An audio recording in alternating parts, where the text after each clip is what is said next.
What's good, everybody? This is CP and welcome back to another season of fantasy basketball. Today I'll take a look at the top fantasy basketball players for the 2020-2021 NBA season. To keep things simple, I'll break things down into the major fantasy categories. Last time I looked at scoring and some of the best 3-point shooters to go after. Today I'll take a look at other major fantasy categories including rebounds, steals, assists, and blocks.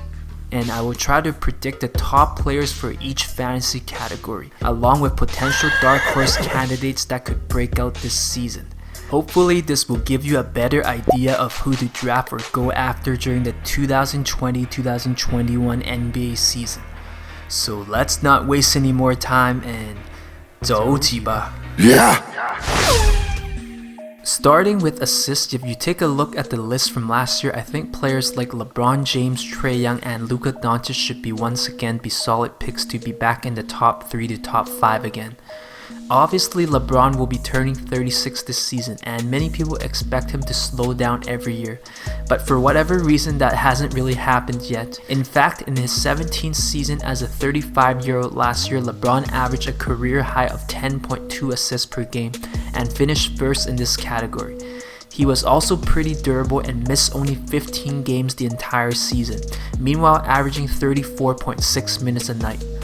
So unless the Lakers decide to severely load manage him this season, I think LeBron should have a shot to remain a top player to target for assists. As we look closer at the stats from last year, only 6 players in the NBA average 8 or more assists per game. So if you want to build a strong passing team, there's only really a handful of players who can be elite for you in this category. Out of everyone in the top 10, I think a name like Devontae Graham of the Charlotte Hornets might take a step back this year. The Hornets drafted a potential franchise guard in LaMelo Ball, so he should take away some of Graham's ball handling duties. At the same time, they spent a lot of money on Gordon Hayward, so he should be a key part of their offense as well. Meanwhile, Ricky Rubio is an underrated name that can put up elite numbers in this category. Even though he is not a top-tier fantasy guard by any means, Rubio does have a career average of 7.8 assists per game and averaged over 8 assists in 6 of his 9 NBA seasons. I don't think moving back to Minnesota should affect his numbers too much, as I think he should play a key role on the team's offense. If anything, I think the Wolves' system and playing style should benefit Rubio more and help him produce better fantasy assist numbers, especially if you compare it to the few years he spent in Utah. Out of everyone in the top 10 from last year, I feel like a player like Ja Morant is a dark horse candidate that can push himself further up the list. As a 20-year-old rookie, his overall play looked mature beyond his years. He impressively averaged 7.3 assists a game along with 17.8 points. And fantasy-wise, I expect his numbers to trend up in his second season, much like Luka Doncic and Trae Young did in year 2. So I project Morant to have a decent shot to average around 8 assists per game and possibly be a top 5 to top 8 player in this category. One of the biggest sleepers and potential breakout players in this category might be Shai Gilgeous-Alexander of the OKC Thunder. He only averaged 3.3 assists per game last year, but to be fair, he saw limited ball handling duties with Chris Paul and Dennis Schroeder on the team. But heading into this season, both of them are gone, so essentially the door is wide open for SGA to blow up as a fantasy player. It looks like he will be the Thunder's starting point guard and primary ball handler. From the looks of it, I don't think anyone on the roster is a threat to take over SGA's ball handling duties anytime soon. So it wouldn't surprise me to see Gilgeous-Alexander's assist numbers double to around 6.6 or maybe even 7 assists per game. And I also really like his chances to break into the top 15 and possibly even the top 10. Once again, if you want a big man with elite assist numbers, you probably want to go after a player like Nikola Jokic of the Denver Nuggets. He is one of the only few centers in fantasy basketball who averaged over 7 assists per game in his past 2 seasons.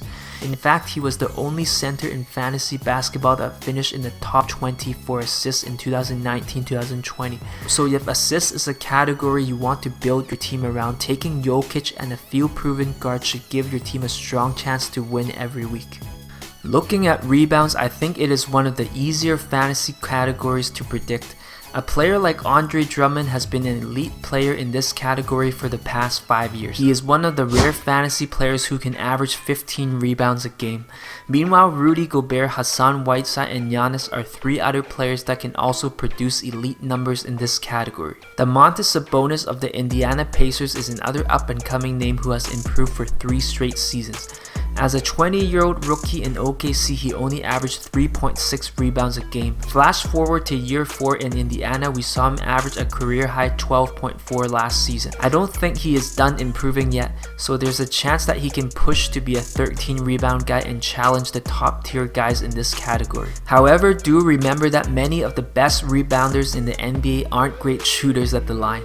For example, Andre Drummond only averaged 57.5% at the line last year. Meanwhile, Giannis only hit 63.3% of his shots at the charity stripe and went to the line 10 times a game. So if you roster too many of these players, you might have no choice but to punt a category like free throws.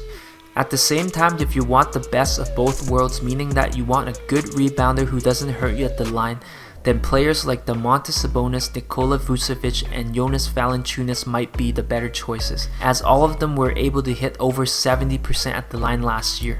Meanwhile, players like Luka Doncic, Russell Westbrook, and Ben Simmons are some of the best rebounders for smaller players. Luka led the way, averaging 9.4. Meanwhile, Westbrook came in at second at 7.9, and Simmons put up a respectable 7.8. If you have one of these 3 players on your roster, you might be able to get away without having an elite rebounder on your fantasy teams. Moving on to steals, in my opinion, it is one of the harder fantasy categories to predict. Every year, it seems like a different player takes over the top spot. Ben Simmons led the league last year, averaging 2.1 steals per game. Meanwhile, in 2019, it was Paul George at 2.2. And if we go back even further to 2018, it was Victor Oladipo at 2.4. At the same time, if we take a look at last year's stats, this is one of the most rare fantasy categories, with very few elite players.